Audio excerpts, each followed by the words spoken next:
Yung palakpak naman na parang 40 years. Ayan. Kasi parang pang 4 years lang yung palakpak nyo eh. It's bittersweet to, thank you so much. It's a bittersweet to finally say goodbye to that Victory Conference. That's our 40 years conference. At if you missed that, we are so sorry na hindi ka nakasama. But I hope just by seeing the video, sana magkaroon tayo ng desire next time. Okay, I don't know the reason. I'm sure that's valid, no? Yung malayo or probably. Pero in the next, I think in the next 2 years, World Conference will be here.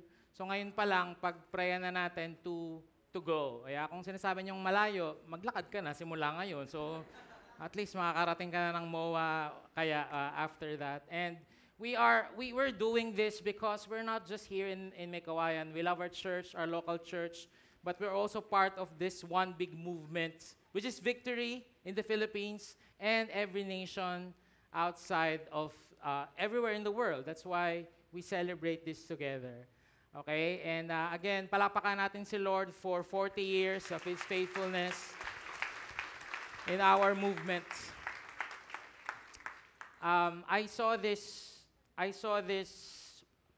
trending picture on Facebook, and probably you've seen this as well. And this is a picture of a scribble by a young person. Sino na nakita niyan? Ayan, nakita niya. Sino dito nakita niyo pero hindi niyo binasa? Ano lang? Oh, ganun lang. This scribble is from a 21-year-old boy or man. His name is Jonathan. And he wrote this when he's about to die. So yung story niyan. And when I read the article, si Jonathan actually na-save siya sa kids' church. Well, Sunday school to be exact. Sabi nung tatay niya, he was raised in a Christian family who served God through Sunday school, teaching children about the Bible. And Jonathan grew up, became a leader in the church, preaching the gospel with his students, with his classmates rather.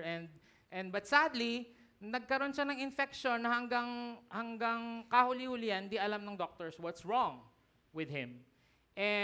And so, this happened. So, nung nasa ospital siya, ito yung words ng kanyang dad, before my son Jonathan was resuscitated, he signaled to me as if he is seeing someone.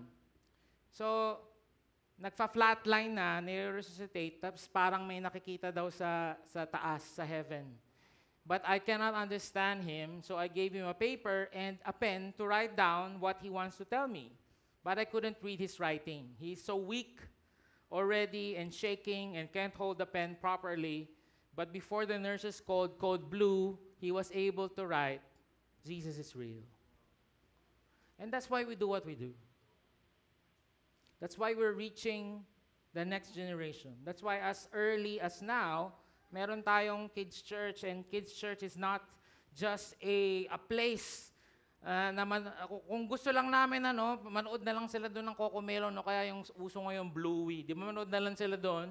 Okay, tapos para walaan ng mga volunteers, but we have teachers there. We have people who's thinking about games and crafts and all. Palakpakan naman natin yung mga nasa kids church. Mga nagvo-volunteer dyan. And the reason why we have Every Nation Campus, sigaw naman kayo dyan. It's because we know that there's a lot Jonathans out there na even to the point of death, they're not afraid to die. Because they know that they will be with Jesus. They will be with Jesus. That's why we have this series. We're going through the life of David. And the past 2 weeks, we saw how this David, who was a shepherd boy, who was anointed to be the next king of Israel. Okay, and then last week, we looked at their friendship with Jonathan. And today, medyo mabilis na fast forward because king na siya dito. Okay, king na siya dito. We saw in the last 2 weeks that he was the chosen one. mala Luke Skywalker or mala Harry Potter. He is the chosen one of Israel. But sadly, today we will see his downfall. His downfall. And a warning to all of us. Hopefully, hindi downfall period. But we will see how he reacted to this prophet, Nathan. Well, a king, isang king, makikinig ba sa isang someone that has a message that probably he will not like? He will not like. 2 Samuel 12, can you all stand up?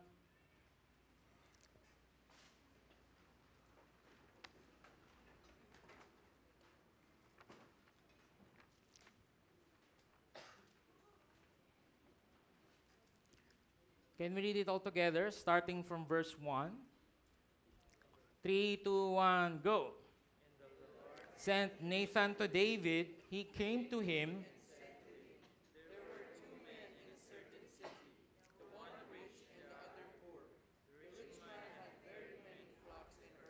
But the poor man had nothing but one little ewe lamb.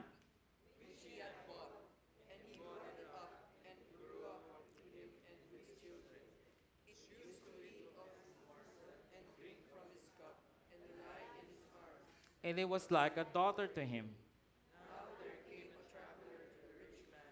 And he was unwilling to take one of his own flock or herd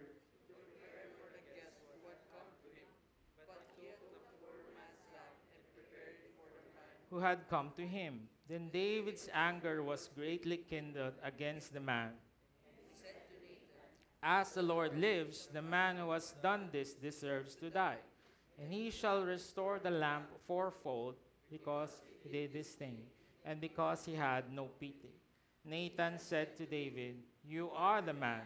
Thus says the Lord, the God of Israel, I anointed you king over Israel, and this is the word of the Lord.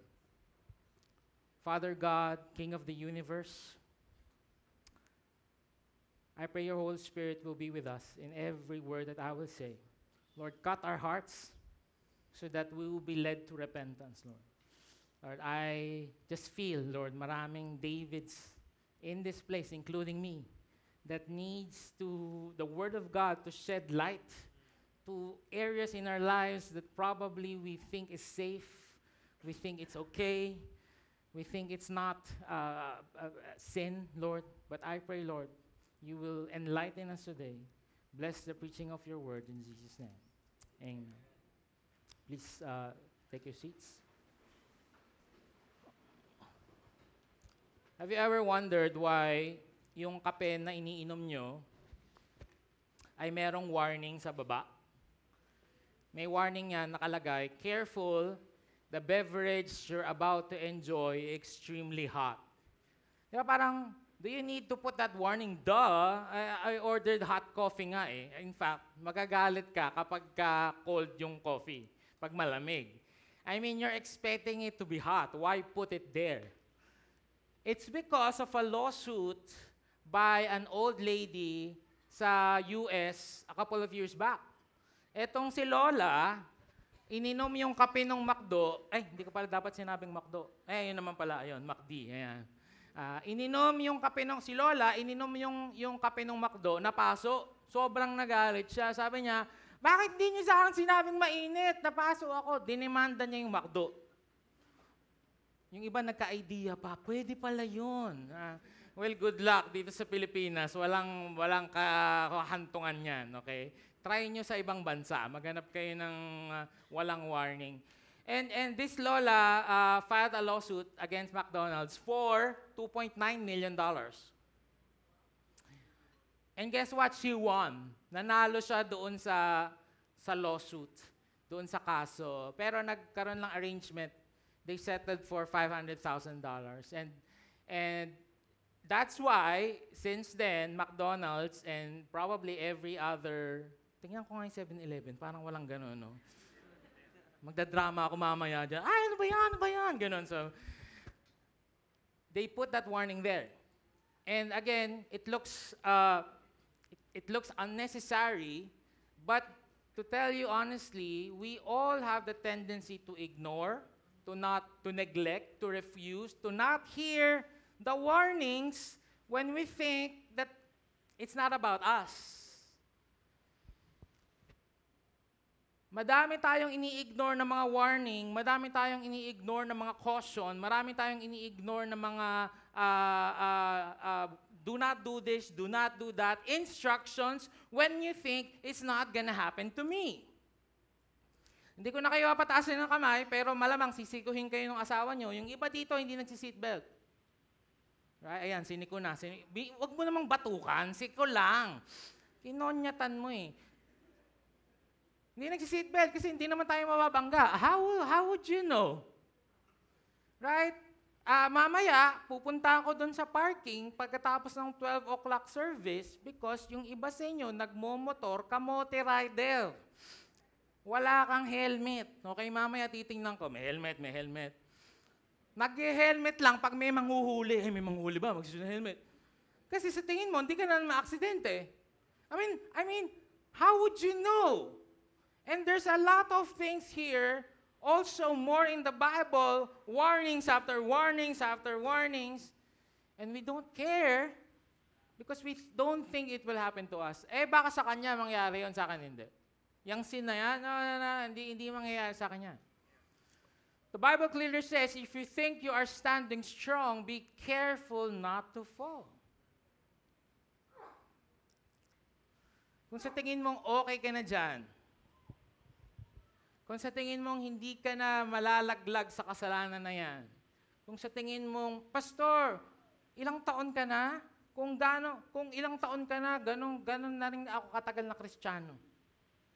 I'm mature already, I don't think I would sin anymore. Meron ka ba ditong I have arrived mentality? Sino dito yung katabi mo, feeling mo, he has arrived? Ayan. Yung dati, and I think all of us will start humbly. You're willing to serve God. Okay, nag-aayos ka lang ng upuan hanggang sa naging victory group leader ka na. O tapos pinag-ayos ka ng upuan ni Kuya Benz. Kuya Benz, leader na kasi ako eh. That's beyond me. Wow! O kaya dati ikaw yung nagli-lead ng prayer. Okay, ikaw yung pinagli-lead ng prayer sa victory group ni Rosie. Tapos ikaw nag-word ka na sometimes. Tapos, ayaw mo na mag-pray. Ate Rosie, pang word of God na kasi ako. Pang preaching na ako. And all of these things, all of these warnings that we think it will not happen to us. That is exactly what happened to David. David fought so many battles. David fought a literal giant in the name of Goliath. It's victories after victories after victories, and he thought that he has this impenetrable armor na hindi na siya malalaglag. Let's look at that story. First thing I want to share from this story is that sin will destroy our relationships. We're talking about relationships since week 1. And what will destroy these relationships that we have built? It's sin. In the spring of the year, the time when kings go out to battle, David sent Joab and his servants with him and all Israel. And they ravaged the Ammonites and besieged Rabbah, but David remained at Jerusalem. Sabi dito, when kings go out to battle, it's that time of the year where every king, don't care if you're King David or you're King Saul or you're King Kong, basta may king, go out to battle. Samuel clearly says that it's the time of the year when all the kings will go to battle, but David remained at Jerusalem. Tinamad si kuya. Compromise number 1. If you do not stay in your place of calling, sin will creep in. If you do not stay in your place of calling, makakalusot yung sin dun sa mga maliliit na mga compromise, sa sulok-sulok, that you have protected all your life. Tinamad si kuya. Napakadami ko nang nalaban ng war. Baka naman, pahinga naman ako ngayon. Magkakape na lang muna ako dito, paparangka ako sa ML. I'll do something to relax. Manunood muna ako ng Netflix. What is your calling? If you are a student, wag mo nang tanong, ano po bang calling ko, pastor? Pag-aral. And that's where God wants you to go, to be, to follow, to finish, right? And guess what? Kailan nagkakaloko-loko yun? Kapag meron kang inisip na iba bukod sa pag-aaral at the moment. Where is your place of calling after work hours, men, fathers? 8 to 5 lang tayo. In our case, 10 to 6. Yes, may mga a little here and there. Pero kung alas 11 na ng gabi, wala ka pa sa bahay mo, there's a problem with that. That's not your place of calling anymore. You have to be with your children because your children is waiting for you. Nagyaya si kumparing parang hindi ka naman pagbibigyan. Hindi pa nga umiinom, lasing na no? Tonong lasing na, wala pang hindi pa umiinom. If you're single people, kasama ka din dito, okay? Kung hindi pa kayo kasal niyan, why are you staying late with your boyfriend and girlfriend alas 12 na ng gabi? That's not your place of calling.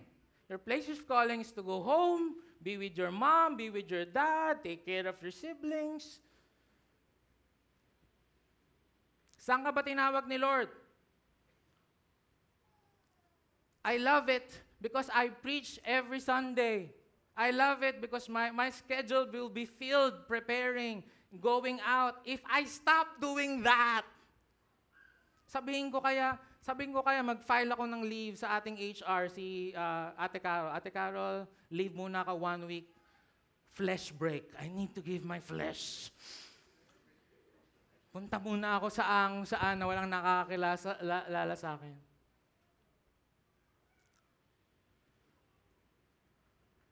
It happened late one afternoon when David arose from his couch and was walking on the roof of the king's house that he saw. Sabihin nyo nga, he saw. Dapat dito yan. He saw from the roof of a woman bathing. Tanong ko lang muna sa inyo, pagdating ko sa Bathsheba, bakit ka naman kasi naliligo walang bubong? Ano bang problema mo? Nagkaloko-loko tuloy tayo dahil bakit ka ba naliligo in the middle of nowhere? Okay? May naliligo. At dahil wala siya sa labanan, at dahil dapat nakikipagpatayan siya doon kay God, nagkaroon siya ng idle time. Ayan, delikado yung mga idle time na yan. Nagkaroon siya ng free time to sin. Eto namang si ate girl, naliligo in the middle of nowhere at walang bubong. At hindi pa siya nagkaroon ng idea na trap to. Okay, anong pangalan? And David sent and inquired about the woman, and one said, is not this Bathsheba, the daughter of Eliam, the wife of Uriah the Hittite? Anong pangalan? Bathsheba. Hindi pa niya nakita trap. Di ba? Bathsheba, naliligo. Walang ginawa tong babae ito kundi maligo.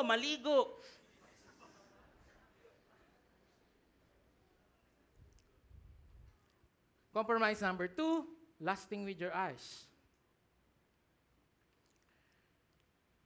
The Bible says, alam niyo na itong una kong sasabihin na verse, di ba? Our heart is deceitful above all things. No one can understand it. So do not follow your heart. So wag niyong sabihin na, Pastor, I know this relationship is wrong, but it feels so right. Walang ganon. Wag mo nga sundin, traidor yung puso mo. Okay? Pero tingnan nyo, another verse says, if my steps have turned from the path, if my heart has been led by my eyes. So it starts with the eyes. What are you looking at? Ang problema, nakita na ni David, okay, hindi niya kasalanang may naliligo doon. Hindi niya kasalanan. I give that to him. Ang problema, nagdaanan niya, tapos microscope na.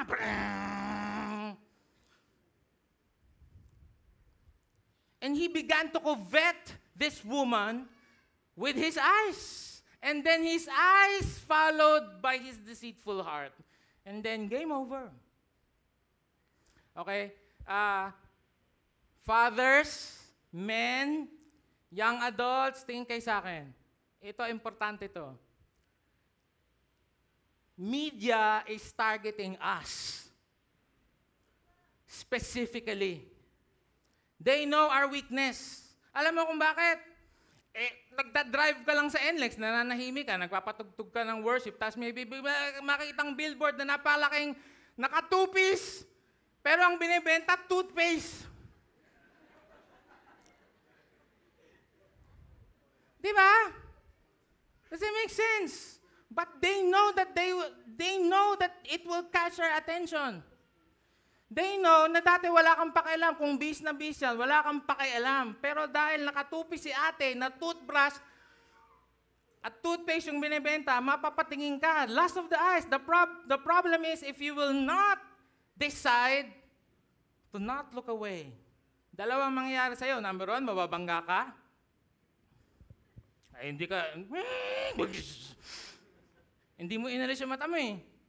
Number two, niloadanan mo na yung system mo ng lust.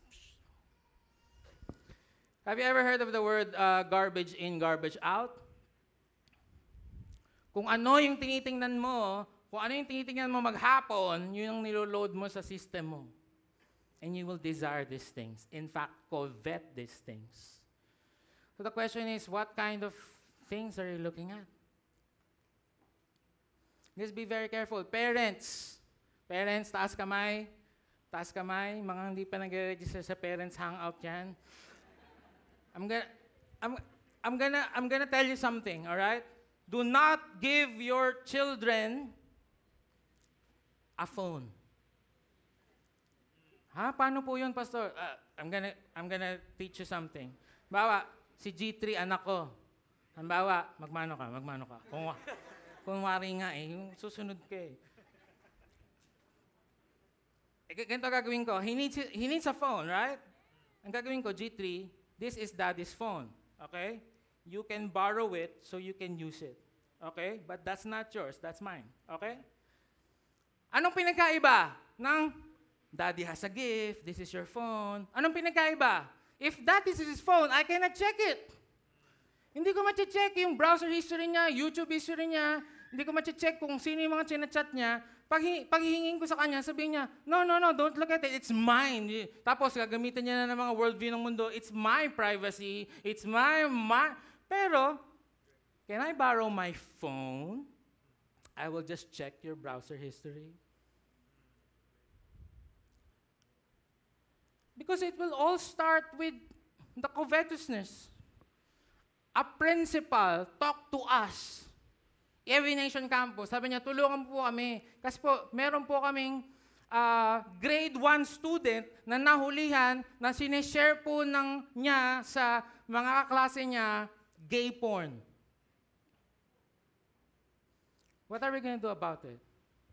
What is the church going to do about it? And it will all start with that. The covetousness, the lust of the eye. So the question is, what are we looking at? Ang problema, kung wala na sa labas, nasa loob na ng bahay.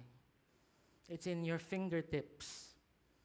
So parents, just be very careful. And this is not just about sex. It's about everything. Kung ano yung lagi mong tinitingnan, punta ka ng punta sa Apple Store, wala ka naman pera, tingin ka na ng tingin, tingin ka ng tingin. The next thing you know, sa swipe na yung card, kahit wala kang pambayad.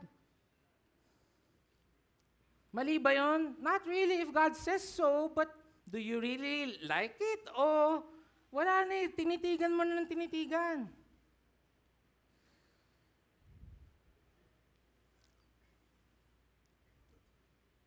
Meron dito, alam ko, makaka-relate kayo, yung wala ka namang kailangan, wala ka namang bibilin, feeling ko okay ako, kontento ako. Tapos, libangan mo magbukas ng Shopee. Tapos, pagbukas mo ng Shopee, mamaya may kailangan ka pala, di ba? Ay, may kailangan pala ako. It's exactly that. If you don't see it, You don't need it. So careful what your eyes see. So David sent messengers and took her, and she came to him, and he lay with her. Now she had been purifying herself from her uncleanliness. Then she returned to her house, and the woman conceived, patay. And she told David, I am pregnant. Nabuntis si ate girl. Compromise number 3 is fighting temptation rather than fleeing.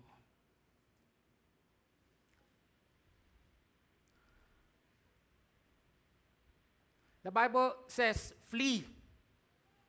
Flee from sexual immorality.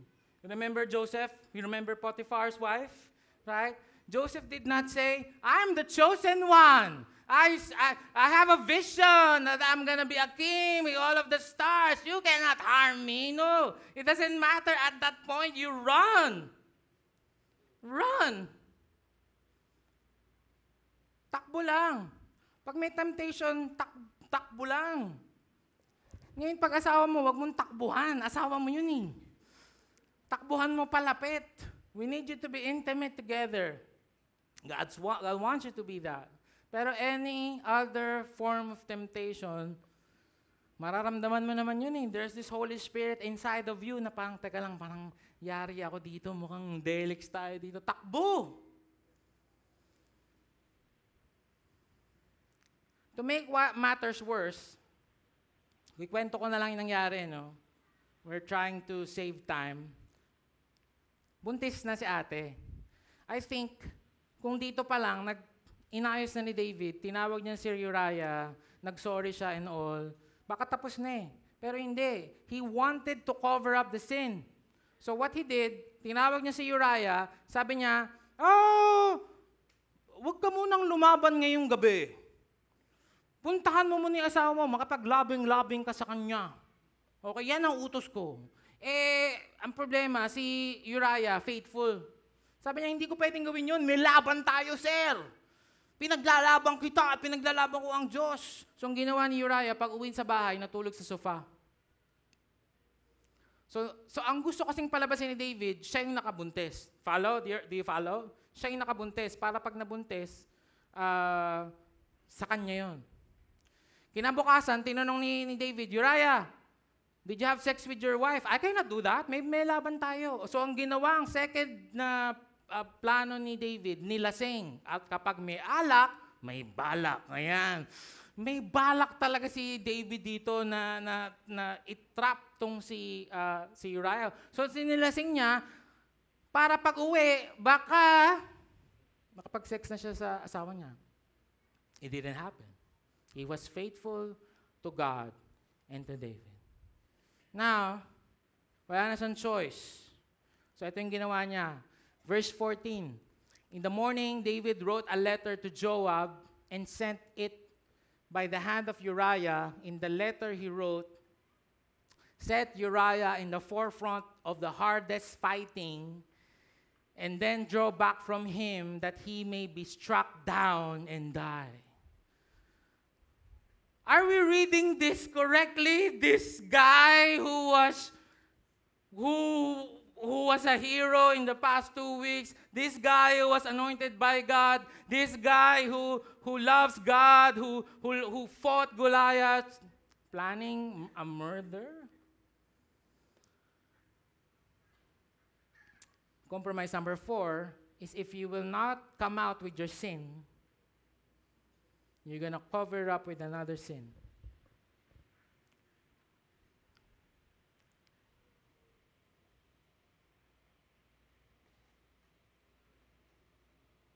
We don't want you to be like that. We don't want you to feel that you think that there's no other way but to hide it. Kasi ang pangtatapal mo lang dyan, kasalanan ulit. Kasalanan, after kasalanan, after kasalanan, after kasalanan. Sino ba tong si Uriah? Uriah is not a random person. Uriah is not a random soldier Uriah's not a random guy. Uriah, when David is in his lowest, Uriah is the one who volunteered and told David, David, kahit ano mangyari, di kita iiwan, tropa tayo. Ganon sila, pre. Uriah is one of David's mighty men na hindi pa siya king, eto na yung mga kaibigan at mga kasama niya. May utang na loob si David dito. David owes his life to this guy, and yet, pinadala niya kung saan maraming arrows, and then all of these arrows, patay. Probably we're thinking, that's not gonna happen to me. I'm incapable of that. Grabe naman si David, pero sa akin, hindi ko siguro yan magagawa. Ako pa? Siguro yung magsinungaling, tsaka manismis, ayan, hobby ko yan. Pero yung pumatay, baka hindi. Mag-adultery, baka hindi. He committed 4 grave sins here. Covetousness, adultery, murder, and lying. That's half of the 10 commandments already. All in one blow, David all disobeyed God. And you say, I'm not capable of that sin. I don't think I could ever do that. Guys, David wrote half of the Psalms. David's relationship with God is nothing compared to my relationship with God. He loves God a lot, serves God a lot, fought for God. Do you think we're better? Do you really think you're better? You remember the coffee cup? The warnings are there, as stupid as it sounds, but it's up to you if you will hear it or not. It's up to you. Hindi siguro.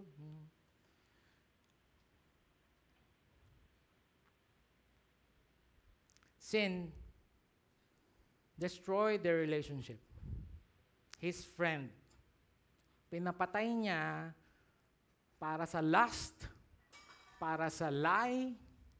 But ultimately, whenever we sin, the relationship that we destroy is with God. Look at this.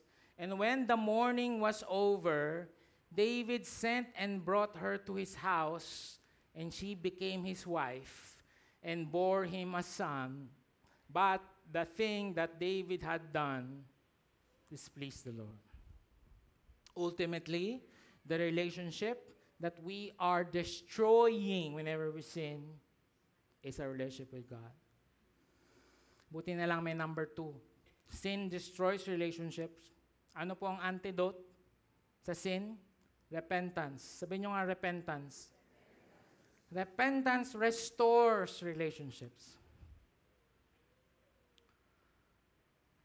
Ang lies ng enemy sa atin, every time we sin, is that, 2 things. Number 1, hindi na ako mahal ni Lord, at kapag shinare ko tong something na to, hindi na ako matatanggap. So I will hide it na lang. Ulit, no? Hindi ka na mahal ni Lord.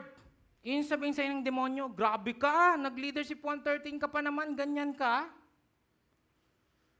Grabe ka, volunteer ka pa naman sa music team, tas yung bunganga mo.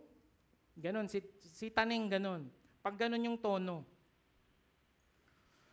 Grabe ka, volunteer ka pa naman sa Kids Church. Mahal na mahal mo yung mga bata doon, sabi yung sarili mong pamangkin, binibigti mo. Grabe ka talaga pagka ganon. DSWD ka sa amin, okay? So hindi mo na lang share because you think that the people around you will judge you. Pag sinare ko kay Luke yung pinagdadaanan ko, he might not understand me, pagkakalat pa niya ako. So hindi mo na lang share. You're gonna hide it, or if you think na maraming nakakaalam, na gagawin mo, alis ka ng Victory Mikawayan. Lipat na lang ako sa Victory Marilao.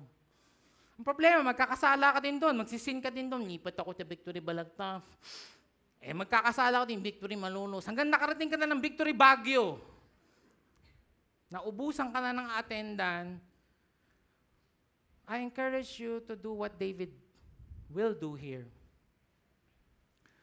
And the Lord sent Nathan to David. Alam niyo, when I was reading this, dito pa lang sa unang statement, naiyak na talaga ako. Naiyak na talaga ako. Kasi, if you look at the story, David was not the one who went to God. David was so full of himself. David do not want to approach God. David do not even want to talk to God. At pwede na siyang pabayaan ng Lord. Pwede na siyang, mo kung pala itong pinili ko, ekis ka na. At pwedeng gawin ni Lord sa atin yon. Pabayaan tayo sa mga kasalanan natin. Di ba ganun, may ganun tayong drama minsan. Lord, pabayaan mo ako, gusto ko to. Yung mga ganun, gusto mo ba talagang pabayaan ka ni Lord? Sige, magsisigaw ka ng gano'n. Pabayaan mo ako, Lord, pabayaan mo. Tapos pagtingin mo na sa impyerno ka na. Pinabayaan ka na ni Lord eh. Gusto mo bang pabayaan ka ni Lord? Eto, hindi siya pinabayaan ni Lord. Look, the Lord sent Nathan to David. This is the kindness of God. This is Romans 2 verse 4, man. God always pursues us whenever we're sinning. Most of the time, He will send people to you because either you're not reading your Bible, paano mo malalaman will ni Lord, di ka nagbabasa ng Bible, or nabasa mo and you ignore. Ang dami namin kinakaunselan. Ang dami namin kausap. Pastor, alam ko naman pong mali pero hayaan niyo muna po ako. Ang tigas ng puso. So sometimes God will send people, Nathans in your life, at kung kinakailangan kang sampalin, sino dito willing masampal? Sampulan mo ngayong katabi mo. Willing daw eh. The Lord sent Nathan to David. He came to him and said to him, by the way, kaya may ganito, because the king is also the judge. So every day, the king will arrange disputes in the kingdom. Pag may nag-aaway na dalawang tao, so he thought that it was like this. Nathan went to him, sabi niya, may dalawang tao po in a certain city. Yung isa mayaman, yung isa mahirap. The rich man had very many flocks and herds. Yung mayaman, maraming lambs, maraming flocks, maraming herd. But the poor man had nothing but one little ewe lamb. Yung lamb na to, kadiri pa. Ayun o, ewe lamb. Nag-iisa na nga lang, kadiri pa. Ayun o, ewe lamb. Pero, mahal na mahal niya yan, which he had bought, and he brought it up, and it grew up with him and with his children. It used to eat of his morsel, drink from his cup, and lie in his arms, and it was like a daughter to him. Grabe naman. Mahal na mahal niya. Ang pangalan nung, siguro, pangalan nung lalaki, Mario. Mario had a little lamb. Yan. And it was like a daughter to him. Now there came a traveler to the rich man. He was unwilling to take one of his own flock or herd to prepare for the guest. So si kuyang mayaman, may guest. Ayaw niyang pumatay kahit isa doon sa kanyang mga lamb. Sayang naman. Kinumpute niya. Greed. Sayang naman pag binigay ko to. Ito na lang, kukunin ko yung kay Mario. Kay Mario had a little lamb, little lamb. Kinuha niya. But he took the poor man's lamb and prepared it for the man. Ginawa niyang lamb chops for the man who had come to him. Galit na galit si David. Then David's anger was greatly kindled against the man, and he said to Nathan, as the Lord lives, the man who has done this deserves to die. Tandaan nyo yan, siya namin sabi. Kung sino man gumawa niyan, dapat mamatay. Actually, if you look at the Mosaic law, it does not deserve to die. Pero, sige, yung gusto mo eh. And restore the lamb fourfold because he did this thing and because he had no pity. Dahil walang awa yung mokong sugapa na yan, patayin yan at bigyan ng fourfold lamb. Nathan said to David, you're the man! Pero hindi ito yung you're the man, bro. Hindi ganun, Hindi yung you're the man. JM, you're the man. Hindi ganun. You are the man. Ikaw yun, bugoy. Thus says the God of Israel. Ikaw yun. Pause lang ako a little bit. Bakit kaya, think with me, bakit kaya na kung alam naman niya na ginawa ni David, bakit hindi siya pumasok sa room, guns blazing and all, "Oy, nasan yung sinungaling na mamamatay tao ng babaerong yan? Magpakita ka!" Ba't siya hindi ganon? Ba't siya hindi, yes, is he afraid of David? I don't think so. But what I feel when I was reading this, again from verse 1, is Nathan is picturing, he's reflecting the grace of God. Dahil ang goal in any kind, when we go to our friends and say something, a correction to him, I hope the goal is not condemnation, but to convict. Magkaiba yun. John 3:17 says, "For God did not send His Son into the world to condemn the world, but to save the world." So kung may sasabihin ako kay Ralph, kay Eman, ang goal ko, hindi sila i-condemn, hindi yung, kasi kung ang intro ko agad, "Oy, Eman, kapal na mukha mo, nag-ano ka pa naman ng isang araw, nakita kita sa ano, may gagawa kang, sumbong mo sa nanay mo." Condemnation yun. But look at the process here. It's coming out of love. It's coming out of genuine concern for David to see the truth that he probably cannot see. Mamaya, I'm gonna ask you to do the same thing with your friends. But I hope that we will do it this way. Minsan kasi gusto mo siyang i-correct, hindi dahil gusto mo siyang makorek, pero gusto mo lang ipamukha sa kanya yung masamang ginawa niya. Magkaiba yun. Magkaiba yun. Dahil gusto mo siyang makausap, hindi dahil gusto mo siyang i-restore, gusto mo talagang i-unload sa kanya lahat ng mga hinanakit mo. That's fine. Basta ang dulo, you want him to be convicted. You help him see Jesus. Lead him to repentance. David said to Nathan, "I have sinned against the Lord." You know what? David could have just asked Nathan to be killed. Tapos, natago na ulit. Alam mo pala, okay, putugutan ng ulo to. But ito na eh. Ito na yung perfect opportunity to go back to God, to repent. And maybe it doesn't look so much. Mamaya I will be reading you Psalm 51, which is really the heart of David. But he repented and went back to God. Question, as I land this, are you a David? David ka ba? Kasi kung David ka, at I believe in so many ways we are all Davids in this room. There's a portion in your life probably hidden that God wants you to bring it out today.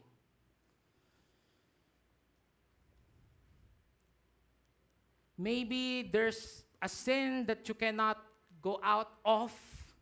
Maybe there's a compromise that you've been doing. Maybe you've been in sexual immorality. I hope this is the time that you go to us, go to someone.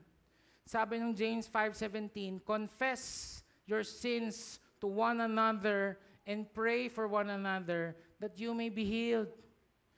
Ito ang context kung bakit tayo nagkukumpisal dati sa pare. Yan ang context nun. Kala natin, no, not just to a priest, not just to me. Confess our sins to one another.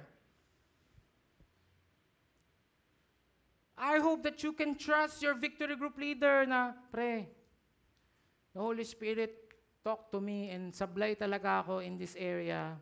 I need your help. Please help me. Please help me. I need healing. Please pray for me. Kuya Bench, ito ginagawa namin ng girlfriend ko, help us.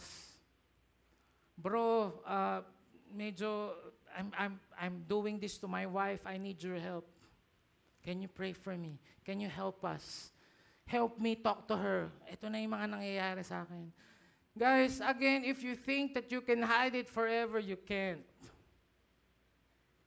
And it's just gonna be sin after sin after sin after sin, and hanggang sa the enemy will convince you, wag ka na lang mag-Christian.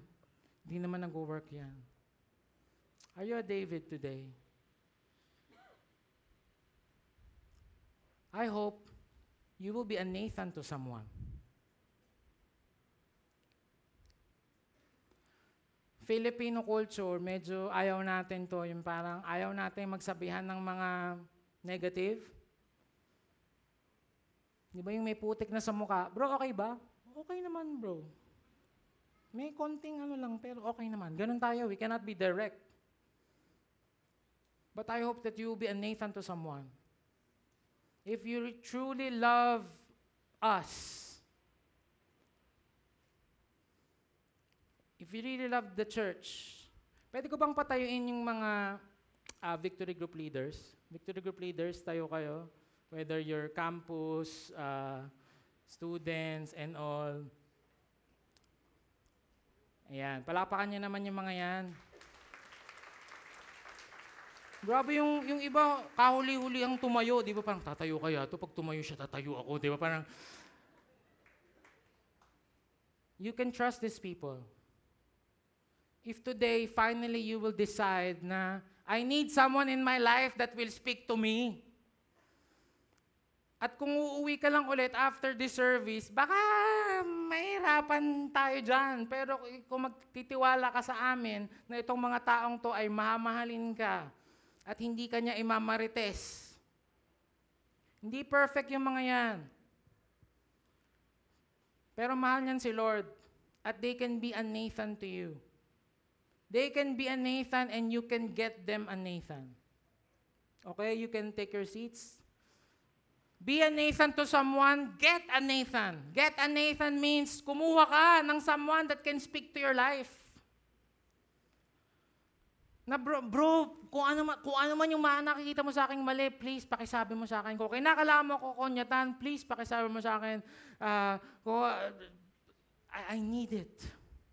Sabi ng Bible, exhort one another every day. Another word for exhort is confront. Confront one another every day so that none of you may be hardened by the deceitfulness of sin. Look at that. Kasi pag hindi ito tayo nagpakialamanan, ay may nagpapansin ako kay Ate Lynn, no? Tapos hindi mo siya papakialaman? It might be a trap for her and the deceitfulness of sin hardens her heart. Same thing with me. Same thing with all of us.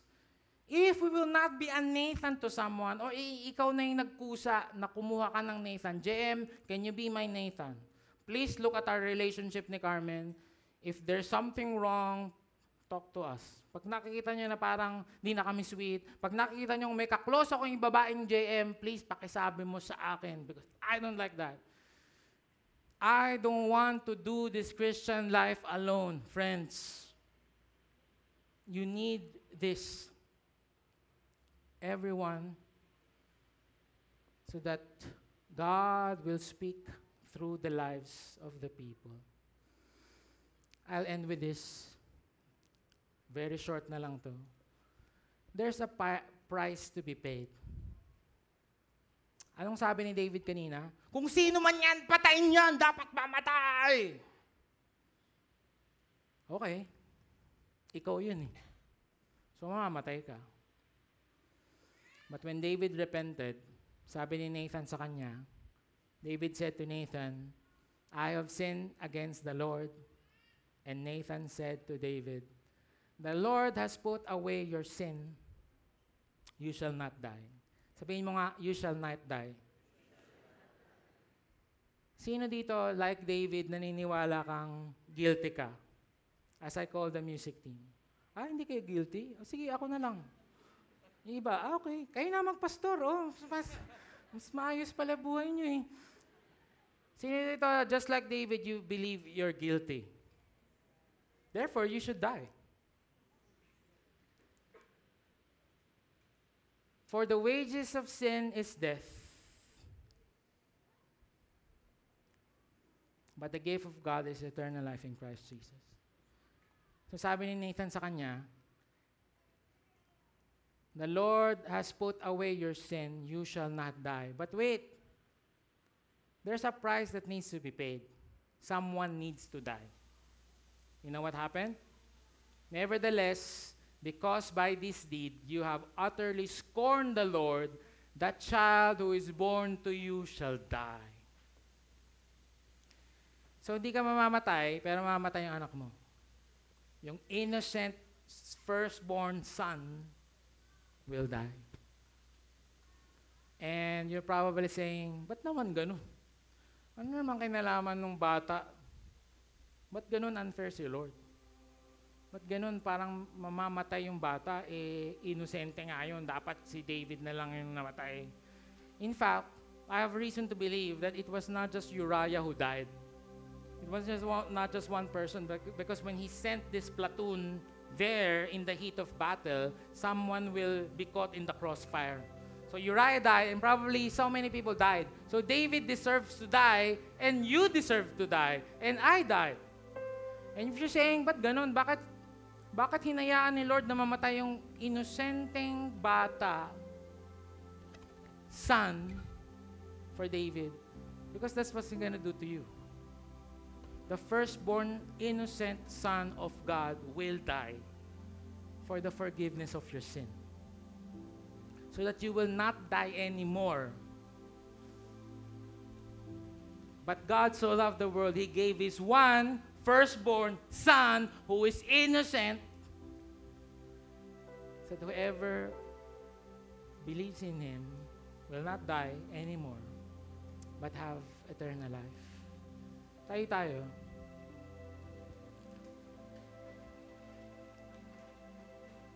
I think we can hide with our ministry. We can hide with our number of years reading the Bible.